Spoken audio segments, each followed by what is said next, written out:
Om Shanti. Good morning.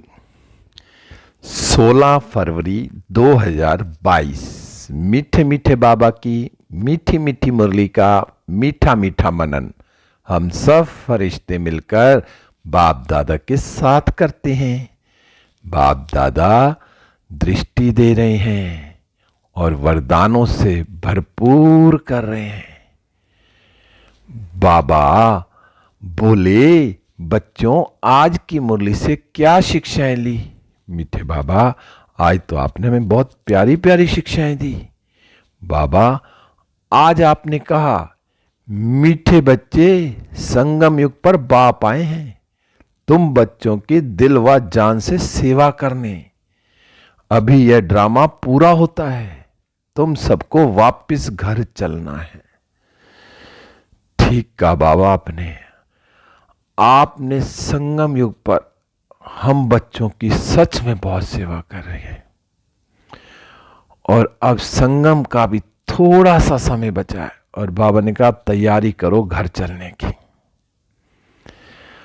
अब मैं आत्मा चेक करूं कि मैं संगम युग पर बाबा के साथ कितना दिल व जान से, बाबा ने मेरी तो सेवा करी है और मैंने बाबा के साथ मिलकर कितनी सेवा करी है। क्योंकि अब यह संगम युग का थोड़ा सा समय जो बचा है, अब इस थोड़े से समय में मुझे बाबा अपने साथ ले जाएंगे घर परम धाम, और परम धाम से फिर मुझ आत्मा को भेजेंगे स्वर्ग में। तो मैंने अपनी तैयारी कर ली है कि मैं बाबा के साथ बड़े प्यार से जाऊं, क्योंकि बाबा ने संगम पर आकर सारी शिक्षाएं मुझे दी, तीनों काल की नॉलेज दी और मुझे अपना बच्चा बनाया और दिल और जान से मेरी सेवा करी। मुझे एक एक चीज सिखाई बाबा ने हाथ पकड़कर। जैसे लौकिक में भी माँ बाप बच्चों का हाथ पकड़ के चलना सिखाते हैं ना, ऐसे मुझे बाप दादा ने भी हाथ पकड़कर मुझे चलना सिखाया। मुझे हर श्रीमत देकर, हर चीज को एक्यूरेट बताकर, और फिर बाबा बोले बच्चे अब इस पर चलो। सबसे पहली श्रीमत कि अपने को आत्मा समझ बाप को याद करना है, इसकी पहचान दी। और फिर क्या सही है क्या गलत है उसकी पहचान दी। माया रावण के बारे में बताया, उससे कैसे छूटना उसके बारे में बाबा ने बताया। और अब तो ड्रामा भी पूरा होने वाला है, अब मुझे बाबा के साथ घर चलना है। तो मेरी पूरी तैयारी है। अगर थोड़ी बहुत कसर है तो अब थोड़ा सा समय है, उसमें मैं पूरी तैयारी कर लूं बाबा के साथ बड़े प्यार से जाने के लिए। फिर बाबा आज आपने प्रश्न में पूछा कि अभी तुम बच्चों की कर्मातीत अवस्था हो नहीं सकती, अंत में ही होगी। क्यों? अब तो बाबा अंत का समय है, तो अब तो हो जानी चाहिए। बाबा आपने हमें बताया कि क्यों नहीं हो सकती कर्मातीत अवस्था। क्योंकि बाबा ने कहा तुम आत्मा जब कर्मातीत बनोगे ना, तो तुम्हें पावन तत्वों का बना हुआ शरीर चाहिए। अब हमने कर्मातीत अवस्था बनना तो सबसे पहले शरीर पावन चाहिए, और शरीर बनता है 5 तत्वों से, और अभी 5 तत्व ही क्या है? पतित हैं। तो इसलिए हमारी अभी कर्मातीत अवस्था नहीं हो सकती, क्योंकि जब तत्व पावन बनेंगे ना तब हमारी कर्मातीत अवस्था होगी। और बाबा ने कहा तत्व कब पावन बनेंगे? जब बच्चे, जब तुम पूरे पूरे पावन बन जाएंगे। जब तुम पूरे पावन बन जाएंगे ना, फिर यहां रह भी नहीं सकेंगे, फिर तो तुम सीधा यहां से उड़ चलेंगे। बाबा ने कहा अगर पावन बने ना तो दुनिया पावन दुनिया में पावन शरीर चाहिए। अगर मैं आत्मा जब यहां पूरा पूरा पावन बन जाऊंगी तो इस दुनिया में रहूंगी नहीं, मैं फौरन आत्मा ये देह छोड़ परम धाम में चलूंगी। और फिर बाबा ने कहा जब पावन बने ना तो पावन दुनिया में पावन शरीर चाहिए। इसलिए बाबा ने कहा अभी तुम क्या हो, हाफ कास्ट हो। बाबा ने कहा जब अंत में तुम्हारा जब बुद्धि का योग है ना, जम जाएगा कि सिर्फ मुझ आत्मा को मेरी बुद्धि में एक शिव बाबा याद रहेगा और कोई फालतू बातें याद नहीं रहेंगी, इधर उधर की कोई तेरी मेरी झुरमुई कुछ याद नहीं, सिर्फ मैं और मेरा बाबा, बस एक टक, मैं आत्मा और मेरा बाबा शिव बाबा, बस इसमें जम जाए, मेरा बुद्धि एक बाबा के साथ लगी रहे। फिर जितना बुद्धि का योग बाबा से रहेगा ना, तो हम पावन बनते जाएंगे, और जब पावन बनेंगे तो हमारे सारे विक्रम विनाश हो जाएंगे, और जब विक्रम विनाश हो जाएंगे तो हम कर्मातीत अवस्था को पा जाएंगे। तो कर्मातीत अवस्था को पाने के लिए मुझे क्या क्या करना पड़ेगा? सबसे पहले तो पांचों तत्वों को पावन बनाना पड़ेगा। तो मैं आत्मा हर रोज पांचों तत्वों को पवित्रता की किरणें देती हूं, साकाश देती हूं, तो मुझे पांचों तत्वों को भी पावन बनाने में मदद करनी पड़ेगी। जब पांचों तत्व पावन होंगे तब मुझे फिर शरीर भी पावन मिलेगा। और शरीर पावन कब मिलेगा?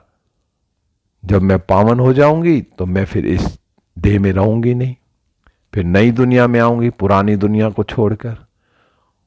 और अभी क्या है, अभी हम हाफ कास्ट हैं। तो पूरा पूरा बुद्धि का योग बस एक परमात्मा में जुड़ा रहे, जिससे मेरे विक्रम भी विनाश होंगे और फिर मैं कर्मातीत अवस्था को पा जाऊंगी।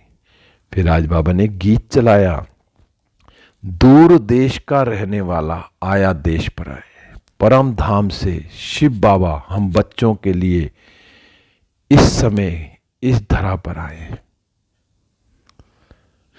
तो हम बच्चों को कितना नशा होना चाहिए कि स्वयं परमात्मा कितनी दूर से आया है हम आत्माओं को पावन बनाने के लिए, हमें अपने साथ ले जाने के लिए।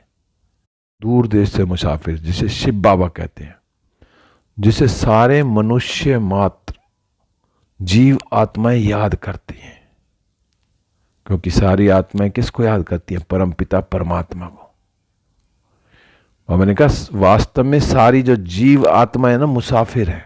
हम आत्माएं कहाँ है? मुसाफिर है। क्योंकि जैसे शिव बाबा को परम धाम से आना पड़ता ना, तो वैसे बाबा कहते हैं तुम बच्चे भी परम धाम से आते हो। यहां क्या करने आते हैं? हम पाठ बजाने आते हैं। बाबा कहते हैं मुझे तो सिर्फ एक बार आना पड़ता है कल्प में, और तुम जब एक बार नीचे उतरते हो ना, तो फिर तुम्हें पूरे कल्प यहीं रहना पड़ता है, और लास्ट में मैं तुम्हें लेने आता हूं। बाबा ने कहा इस कारण मुझे क्या कहते हैं? इनकारनेशन। और तुम एक बार यहां आ तो गए, हमने जब परम धाम से नीचे उतरे तो फिर हम यहीं पुनर्जन्म लेते रहते हैं। हम आत्माएं फिर लास्ट में एक ही साथ बाबा में साथ ले जाएंगे। बाबा ने कहा मुख्य पहली बात क्या है? गीता का भगवान कौन है? बाबा ने कहा ड्रामानुसार भूले तब तो बाप आए। जब गीता के भगवान को भूल गए तो बाबा आए। बाबा ने कहा सिर्फ गीता पढ़ाने से कुछ नहीं होता, गीता पढ़ने से कुछ नहीं होता। बाप खुद ही आकर बच्चों को राजयोग सिखाते हैं। अब गीता पढ़ तो ली, अब उसके अंदर क्या है वो समझ नहीं आया, तो सच्ची सच्ची गीता इस समय स्वयं परमपिता परमात्मा शिव बाबा हमें पढ़ा रहे हैं, ब्रह्मा मुख द्वारा पढ़ा रहे हैं, राजयोग सिखला रहे हैं। बाबा कहते हैं कि ये जो नई नई बातें हैं ना, जो मैं तुमको सुनाता हूं, ये सब प्रायः लोप हो जाएंगी। जो अभी बाबा सुना रहे हैं ना, बाबा ने कहा फिर ये लोप हो जाएंगी। बाबा ने कहा यहां फिर ये परंपरा नहीं चलती है, और जो आते हैं ना उन्हों का जो ज्ञान तो अंत तक चलता है। बाबा ने कहा जो ज्ञान है ना एक दूसरे को सुनाते हैं, लेकिन अब क्या होगा? ना तो यहां सुनने वाले होंगे ना सुनाने वाले होंगे, सब चले जाएंगे। बाबा ने कहा वहां तो ये कोई जानता ही नहीं है। तो अब जो स्वयं परमात्मा हमें इस समय जो बता रहे हैं ना, तो वहां जो स्वर्ग में जब जाएंगे तो वहां तो कोई जानता ही नहीं कि हम 16 कला संपूर्ण है। वहां तो क्या होती है? जो अब प्रारब्ध भोगते हैं, जो संगम पर हम जितना पुरुषार्थ करेंगे ना, तो हम वहां जाके इस पुरुषार्थ की वहां प्रारब्ध भोगेंगे। फिर 16 कला से 14 कला संपूर्ण बनेंगे, पहले 16 कला से फिर 14 कला बनेंगे। फिर बाबा ने कहा धीरे धीरे नीचे उतरते आएंगे। बाबा ने कहा अगर ये वहां याद रहे ना जो हमें मिल रहे हैं, तो खुशी ही चली जाएगी कि हम नीचे उतर रहे हैं। अगर मान लो आज भी अगर कोई कह दो कि तुम 2-4 दिन बाद गरीब हो जाओगे या तुम्हारा ये चला जाएगा, तो जो 4 दिन की खुशी है वो भी गायब हो जाएगी। तो ऐसे ही सतयुग में अगर ये पता चल जाए कि हमारी कलाएं नीचे उतर रही हैं, कि हम नीचे की ओर जा रहे हैं, तो वहां की जो खुशी है ना वो ही गायब हो जाए, तो वहां हमें कुछ नहीं पता होगा, वहां आनंद ही आनंद होगा। 21 जन्म तक सुख ही सुख भोगेंगे। फिर बाबा ने कहा लाडले बच्चे, आज बाबा ने कहा लाडले बच्चे, तुम मुझे ही पतित पावन कहते हो। कहते तो हम शिव बाबा को पतित पावन आओ, सर्वशक्तिमान भी कहते हो। अब बाबा ने कहा अब तुमको शक्ति चाहिए किस चीज के लिए? 5 विकारों पर जीत पाने के लिए, और जो स्वयं परमात्मा आकर हमें इस समय दे रहे हैं। बाबा ने कहा हिंसक लड़ाई आदि की कोई बात नहीं है। बाबा ने कहा ये गुप्त है, सिर्फ करना क्या है, वो शक्ति पाने के लिए मुझे क्या करना है कि बस सिर्फ मुझे क्या करना है, बाबा को याद करना है। और बाबा भी यही कहते हैं कि सिर्फ तुम मुझे याद करो। और कैसे याद करना है? बाबा ने कहा लगातार अजप्पा जाप चलता रहे, कि सारा दिन मैं कर्म करते हुए भी बाबा की याद में रहूं। क्योंकि बाबा ने कहा अभी सबकी क्या है, वानप्रस्थ अवस्था, सबको वापस जाना है। कहां जाना? वहां शांति धाम में। और फिर वहां से कहां आएंगे? फिर हम सुख धाम में आएंगे। बाबा ने कहा बहुत थोड़ा समय है, बाकी जो थोड़ा समय के लिए क्या चाहते हैं, चाहते हो तो ये अशरीरी होकर बैठ जाओ, कि अगर अब मुझे बाबा के साथ जाना है, तो बाबा ने कहा जो थोड़ा समय है ना, तो इसके लिए क्या करना है कि बस मैं आत्मा हूं और शिव बाबा के साथ योग लगाया हुआ है। सारा दिन ये प्रैक्टिस करनी है। बाबा ने कहा शांति तो सबको चाहिए। बाबा ने कहा अगर यहां पे दुनिया में ना 101 करोड़ आत्माएं भी शांति में बैठ जाए ना, तो शांति नहीं हो सकती। शांति तो कहां? शांति धाम में ही मिलेगी। और शांति कहां होगी? बाबा ने कहा तुम जानते हो देवी देवताओं का कहां राज्य था, जिसको बैकुंठ कहा जाता है। तो मैं आत्मा कितना शांति में रहती हूं, शांति के वाइब्रेशन फैलाती हूं। या कितना भी बाबा ने कहा कितनी 101 करोड़ आत्माएं बैठ जाएं तो शांति नहीं हो सकती। शांति तो शांति धाम में मिलेगी। फिर बाबा ने कहा है हे आत्माएं सुनती हो। अब कैसे सुनेंगी? बाबा ने कहा अपने कानों रूपी ऑर्गन से। तुमको याद है, बाबा कह रहे हैं सारी बातें, कि तुम अपने कानों रूपी ऑर्गन से सुनती हो, पूछ रहे हैं तुमको याद है यह ड्रामा का चक्र कैसे फिरता है। बाबा पूछ रहे हैं कि तुम्हें मैंने ड्रामा के चक्र के बारे में बताया था, तुम्हें याद है? तुम इस समय त्रिकालदर्शी हो। बाबा ने तीनों कालों की नॉलेज दी। तो बाबा ने कहा कि तुम इस समय कौन हो? त्रिकालदर्शी। तो मैं आत्मा अपने को चेक करूं, मुझे तीनों कालों की नॉलेज बाबा ने दी है, तो मैं त्रिकालदर्शी हूं। बाबा ने कहा तुम ब्राह्मणों के सिवाय कोई त्रिकालदर्शी नहीं है, क्योंकि बाबा ने हमें तीनों कालों की नॉलेज दी है। बाबा ने कहा ऋषि मुनि कहते हैं हम ईश्वर को नहीं जानते, नास्तिक हैं। कहा वो तो अपने आप को नास्तिक कहते हैं, लेकिन तुम अभी आस्तिक बने हो, बाप को, सृष्टि चक्र के आदि मध्य अंत को जानते हो। तो बाबा ने हमें सारी नॉलेज दे दी, त्रिकालदर्शी बना दिया, त्रिलोकीनाथ बना दिया। बाबा ने कहा जो ये लक्ष्मी नारायण को ना त्रिलोकीनाथ नहीं कहेंगे, ना ही त्रिकालदर्शी कहेंगे, तुम आत्मा ही हो। त्रिलोकीनाथ मनुष्य नहीं हो सकते हैं। तुम तीनों लोकों को और तीनों कालों को जानने वाले हो। आज बाबा कितनी महिमा करेंगे, तुम बच्चे हो जो ब्राह्मण बच्चे बने हैं, वही तीनों कालों को और तीनों लोकों को जानने वाले हैं। तो मैं आत्मा अब कितना बाबा की याद में रहकर, जो बाबा ने मुझे तीनों कालों की नॉलेज दी, तो मैं उस हिसाब से चल रही हूं। बाबा ने फिर कहा कि जो ये रुद्र यज्ञ है ना, ज्ञान यज्ञ, इसके सिवाय बाकी सब, बाबा ने कहा सब मटेरियल है,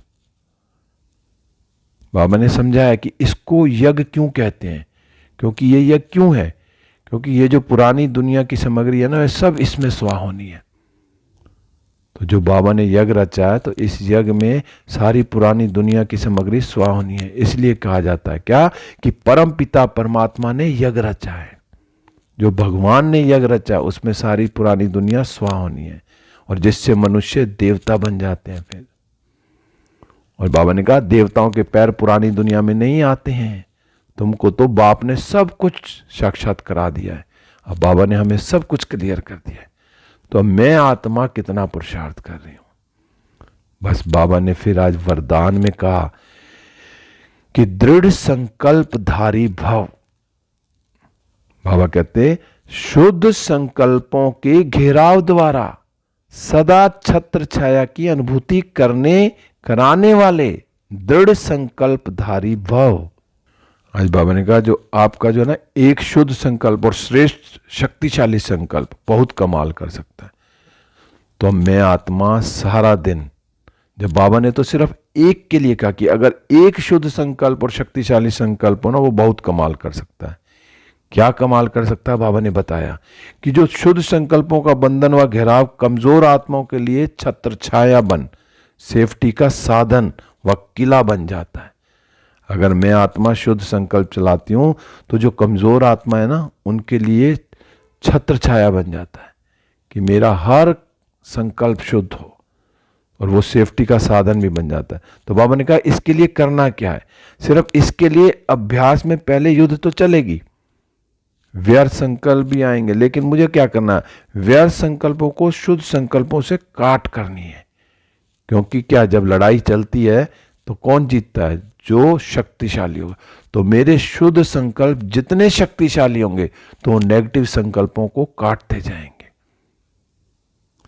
और ये कटेंगे कब, जब दृढ़ संकल्प होगा कि मैं आत्मा हूं, मेरे साथ कौन है, सर्वशक्तिवान है, मैं सर्वशक्तिवान की संतान हूं, मेरे साथ स्वयं भगवान है, मेरा पिता है। तो जितना मेरा दृढ़ संकल्प होगा कि मेरे साथ भगवान है, तो अशुद्ध संकल्प कटते जाएंगे और शुद्ध संकल्प चलते जाएंगे। और जब शुद्ध संकल्प होंगे तो क्या होगा, विजय का तिलक सदा ही, सिर्फ क्या करना है, बाबा ने कहा विजय का तिलक सदा है ही, विजय का तिलक सदा है ही, सिर्फ इसको इमर्ज करो तो व्यर्थ स्वतः मर्ज हो जाएगा।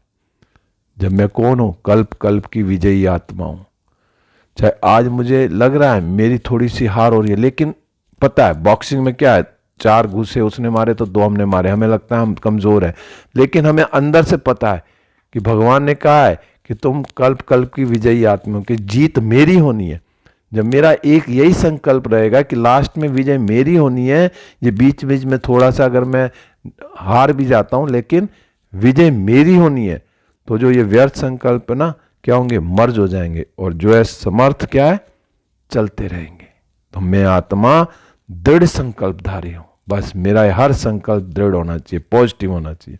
फिर आज बाबा ने स्लोगन में कहा फरिश्ते स्वरूप का साक्षात कराने के लिए शरीर से डिटैच रहने का अभ्यास करो। अब मैं फरिश्ता हूं, अब फरिश्ता बोलने से तो फरिश्ता नहीं बनेंगे, लेकिन उसके लिए अभ्यास भी करना पड़ेगा। क्या, कि फरिश्ता क्या होता है, फरिश्ते का तो कोई शरीर नहीं होता हड्डी मांस वाला। तो मैं कौन हूं, मैं अभी तो मेरा शरीर दिखता है ना, तो मुझे इस शरीर से डिटैच होना पड़ेगा।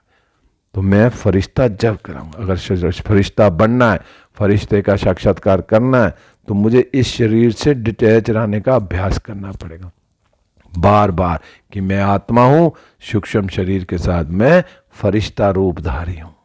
सारा दिन यही प्रैक्टिस करनी है।